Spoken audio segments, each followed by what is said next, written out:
Leila Ansart is the founder and CEO of Leadership Impact Strategies, a talent development consulting firm located in the southeastern US.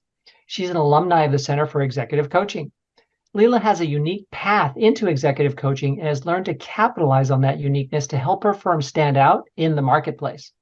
Her firm works primarily with mid-market organizations in a number of industries. As a fun fact, Leila recently discovered something that brings her joy, which is singing. And Leila, I love that fun fact because I enjoy singing as well too. So while we won't be singing together on our interview today, it's something that we can both relate to as something that brings us joy. Sounds good.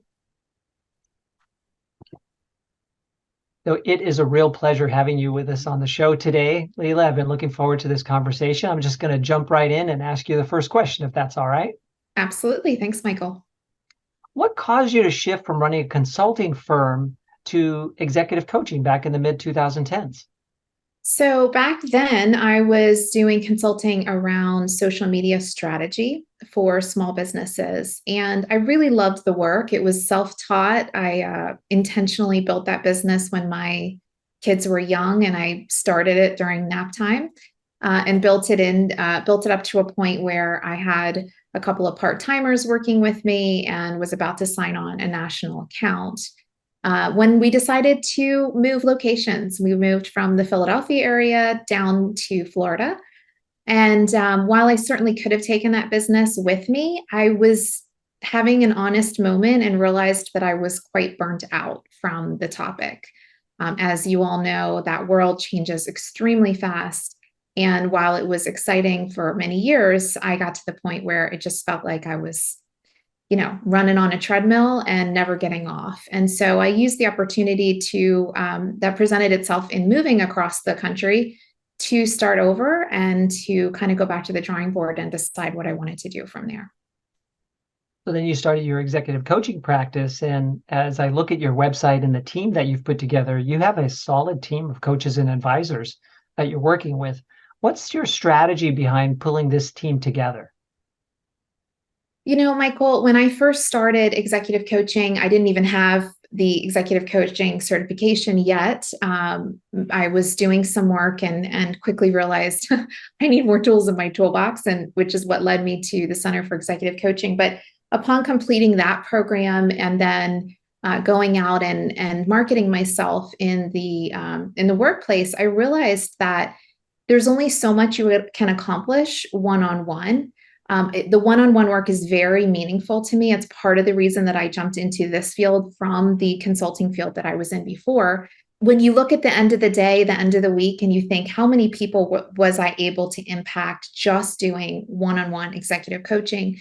That number is relatively small. So while it met a need for the new direction that I was looking for, I also have always been entrepreneurial. I've always had a view in terms of how can I make a bigger impact? I am motivated by nice things. I'm also very highly motivated by making an impact. I've done a motivator test, and those two vie for top spot. So it puts me in a good position. But when I thought about it from a business standpoint, I thought, how can I make a bigger impact for my clients? How can I do more work, create more programs and more change in today's workplaces? And of course, that would require that I move outside of just my own ability to deliver those services.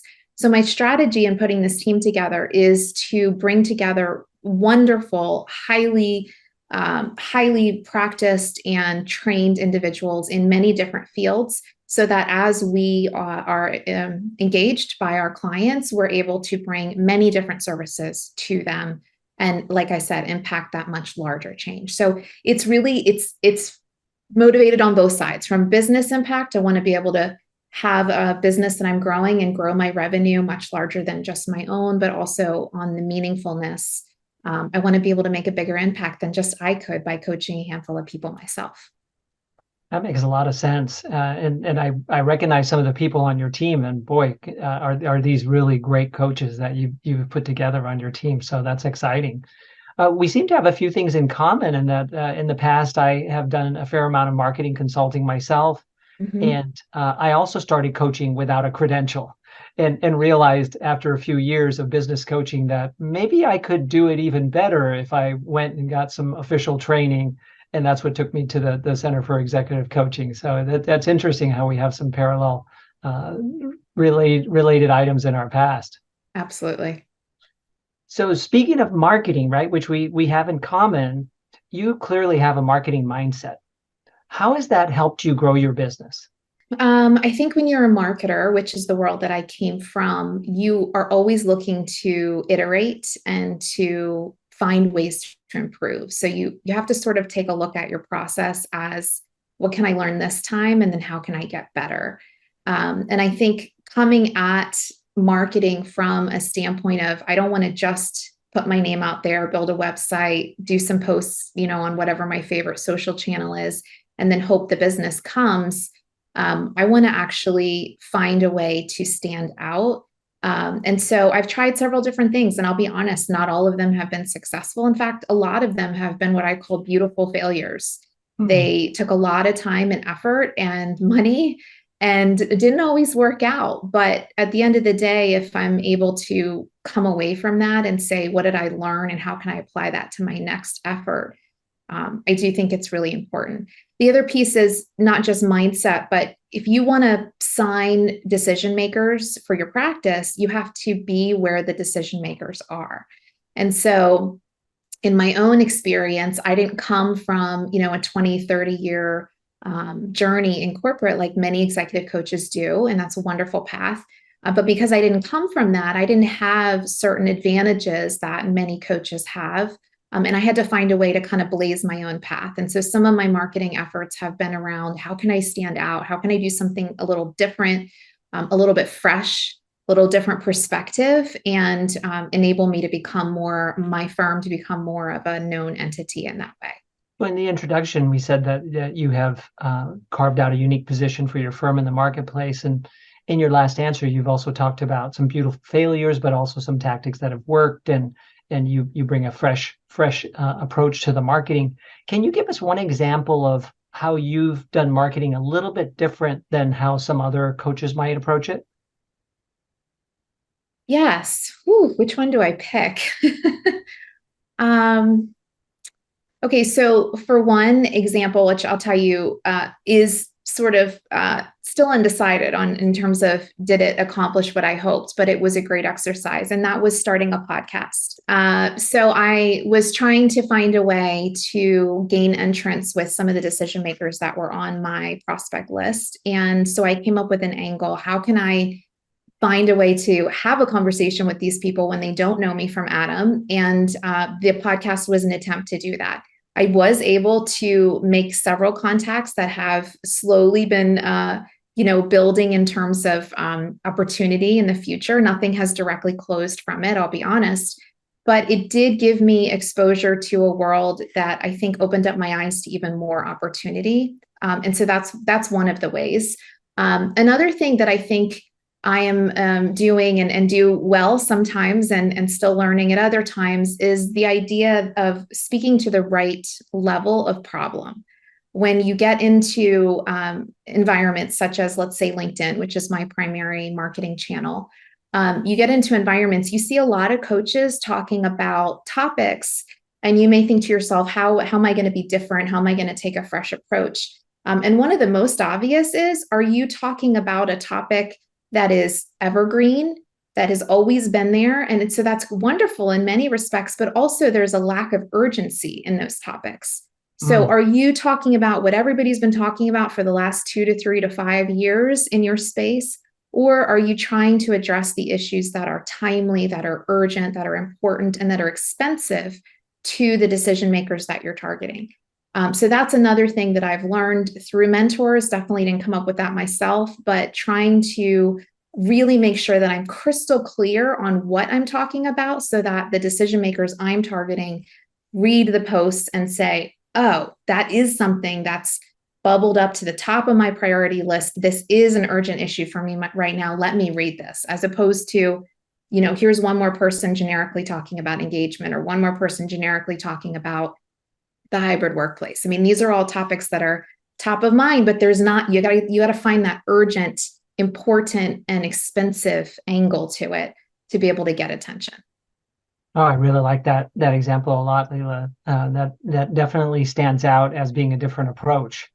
Now, we do have coaches out there who have that long corporate background, as you mentioned, that you and I don't have. I was a marketing director when I left my corporate job, so I can't say that I walked in the shoes of the EVPs that I coach or the CEOs that I coach. I have since come past the fear, uncertainty, and doubt that I used to have about coaching people that are much higher than I ever gained in the corporate world. But that's a whole nother story.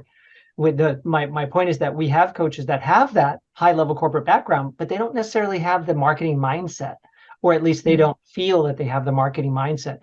What advice would you give to coaches in private practice, external coaches who don't have the marketing savvy that you might have? Well, there's always two routes, right? Do it yourself or hire someone to do it. So it seems simple, but what I would do if you have the experience, but you don't have the sort of the natural leaning into or the natural gifting for that, I would work with someone who can help to pull that out of you. For example, you can hire ghostwriters. You can hire, I mean, there's a million people right now targeting coaches like us through LinkedIn. So if anyone's got their credential on there, I'm sure they're getting, 2 to 3 messages a week. We will find you leads through LinkedIn. So be careful, use some smarts when it comes to weeding through that. But you can find individuals who are gifted at pulling out your expertise for you. And you don't need a lot. But if you could work with someone like that, you can talk about past experiences that you've been in when you've been in management or you've led organizations through turbulent times, and really try to distill some lessons that you learned in a way that applies to one of those urgent matters that I talked about a moment ago.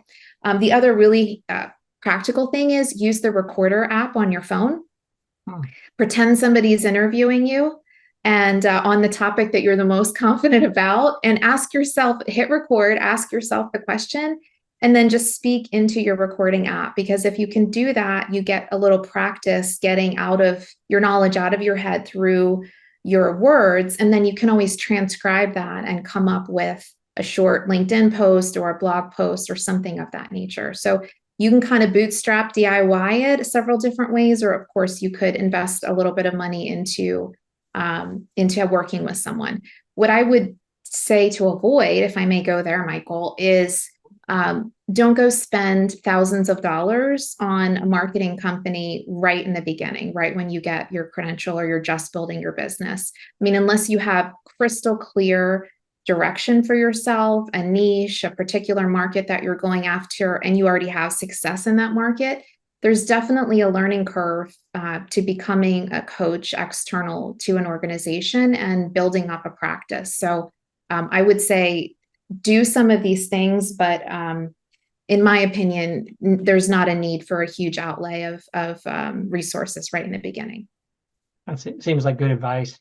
One of the advice points that I've given to some newer speakers who may not necessarily have the marketing mindset, but may have some expertise and knowledge in a certain area, is to get out there and speak and do some presentations to audiences. And you'd be surprised sometimes what might turn out as a result of that. And I know that that's a strategy that you use also as a professional speaker. You speak to a number of audiences.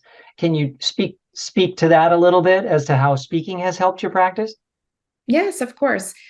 So couple things, I'll give you kind of the down and dirty on this one. I have learned some painful lessons, let me tell you. The first one is, yes, you absolutely have to speak to get better at speaking. Unless you've done that in your corporate career or in another role and you already know that you're really skilled there, being able to speak from a stage or the front of the room and be engaging, it's not just about the words coming out of your mouth. Of course, you've got to find a way to connect with different kinds of thinkers, different kinds of audiences. So doing some free speaking is a wonderful way to build that skill. And you can do that relatively easily through business associations, both entrepreneur associations like BNI, Some of the smaller locally based networking groups will ask for speakers, things of that nature. And then obviously your industry associations, so your ATD, your SHRM, whatever association that you're looking to get into. But I will warn you, there is a prevailing methodology around event planners that you speaking equals exposure. And as much as that is true up to a point, exposure doesn't pay the bills. So you have to really be conscious of, I'm going to do this many engagements that are at no cost.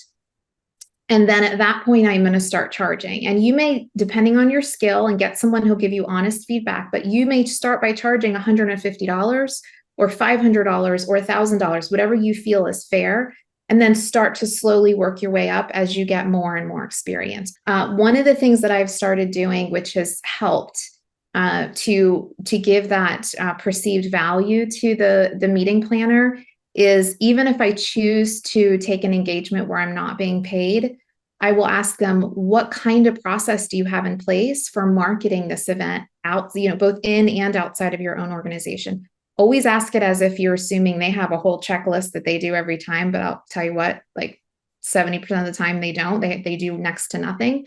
But by asking that, it gets them thinking.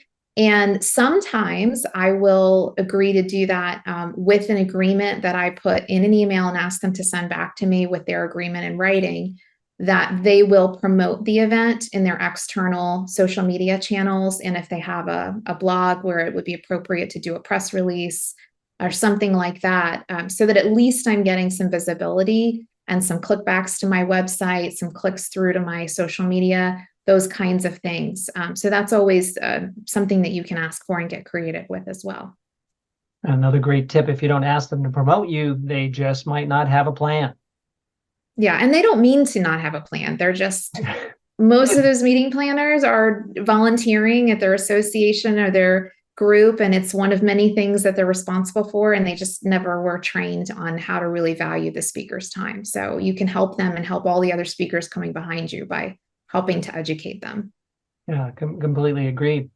What are your thoughts about having a niche? Let's shift to that. That's another topic that a lot of newer coaches really struggle with. This is a tricky one, I'll say. I can just hear Andrew in my head.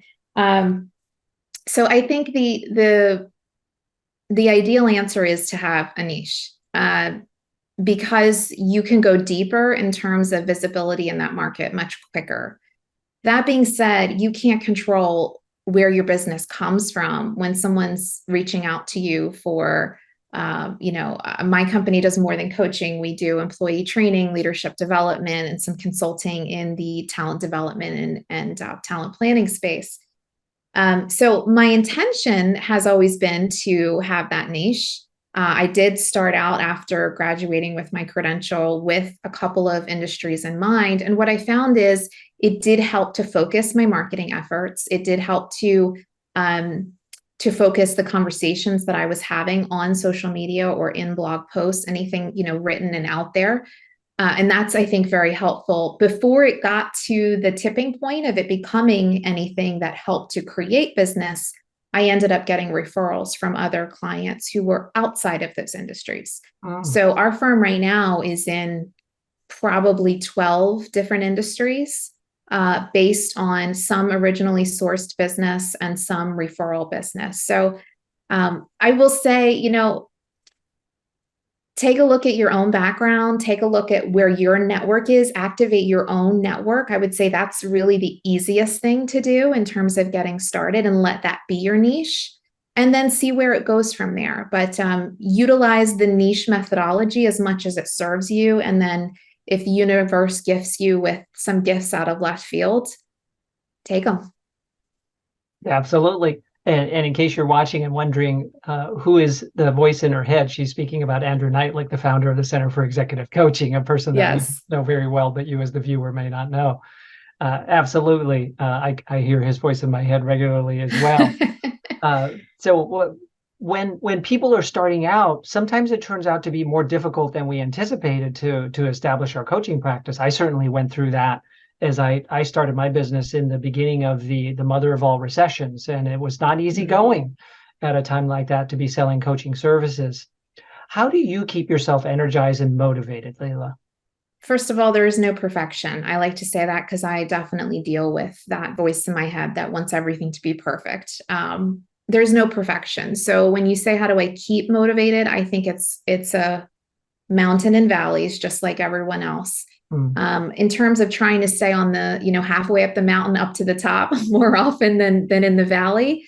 Couple things. So it goes without saying, you've got to take care of yourself. I don't need to spend time on that. We're all, I'm assuming the audience is coaches, so we understand.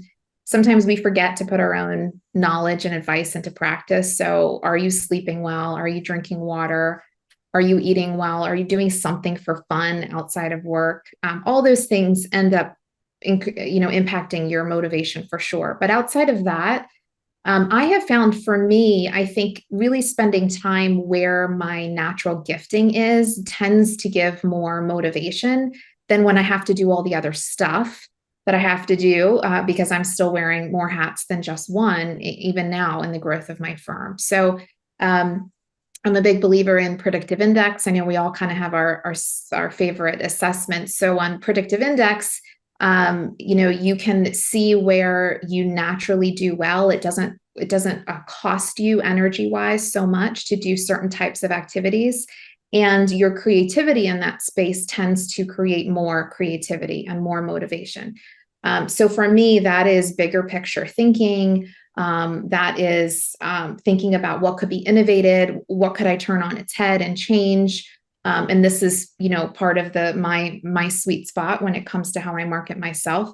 But then I also sometimes have to get down in the ditch, and I got to get in the weeds, and I've got to do the somewhat mind-numbing stuff that we all have to do to run our business. And while I can do it, and I do get a certain sense of satisfaction from it, if I have to do a lot of that day after day, it completely zaps my motivation. So becoming aware of that, leaning into those things. And then when you are launching your business, if you are well-funded, do this at a bigger scale. And if you're bootstrapping your business, do this at a small scale. But as much as you can, try to offload those tasks that are not, confidential and sensitive to running your business, but do drag you down into the weeds, unless you're a weeds person.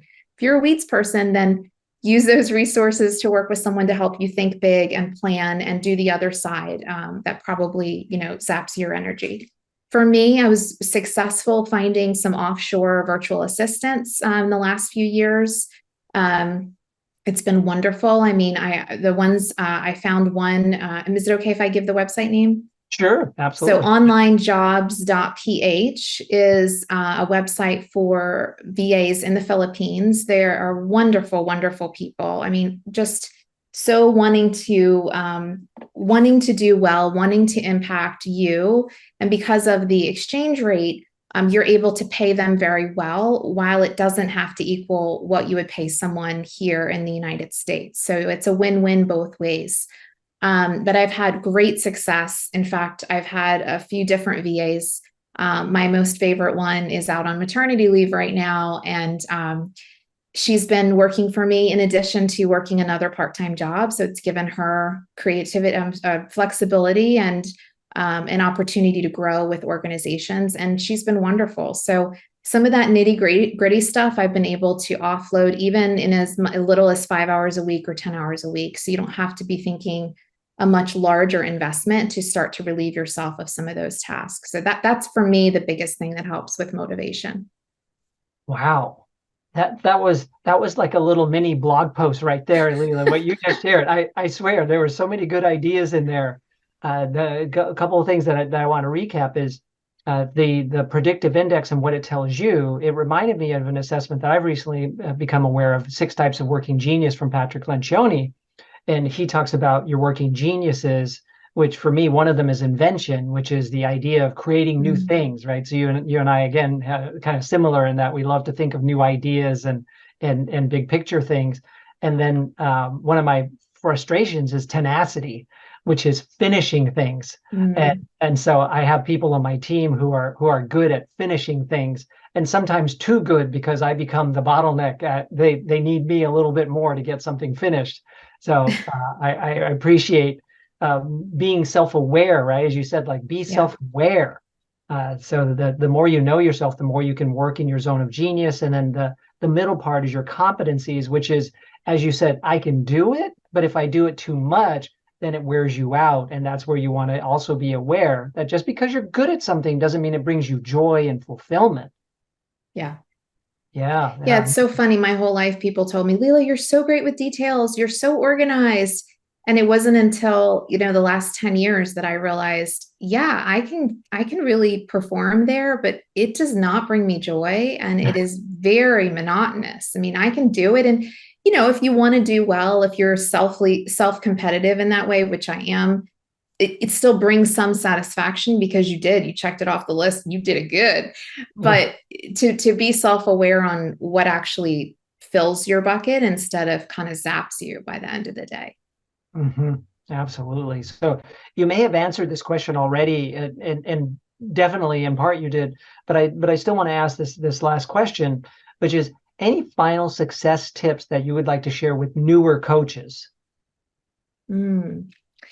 Yes. So one of the best things that I did coming out of my training at CEC is I connected with a handful of coaches that I had built rapport with. And we started a weekly accountability group. Some of those individuals I still meet with years later, on a weekly basis. We've become very good friends. We're obviously very tight in terms of our business growth, but it's been just great to have someone who has the same background in terms of training. Even if you're from different schools, you could do this, but certainly if you're from the same program, to have the same foundation that you're both building from, but you're implementing different things based on what's striking the chord for you. And to have that person to discuss it with, to coach each other on, and to cheer each other on when you have your successes. And I can't tell you how many times we've done virtual cheers over Zoom, or one of us has been crying and the other person is encouraging and saying, this is going to pass. It's okay, for either personal or professional reasons. So to do that, I think was one of the most powerful things that I did starting out as a newer credentialed coach.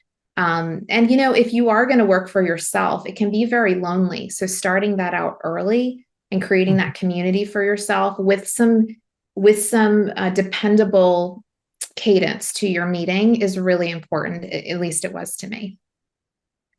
It's a great tip. One of our cohorts that I took through the training a few years back, they had formed an accountability group like that. And this is going back to, I think, 2019. And they still meet regularly to this day. They still meet and they share work opportunities with each other. They brainstorm with each other. Yeah. They've provided critical feedback to each other that proves to be so valuable. I see that in action locally, and hearing you say that and affirming that as one of the smart things that you did coming out of your training. That sounds really smart.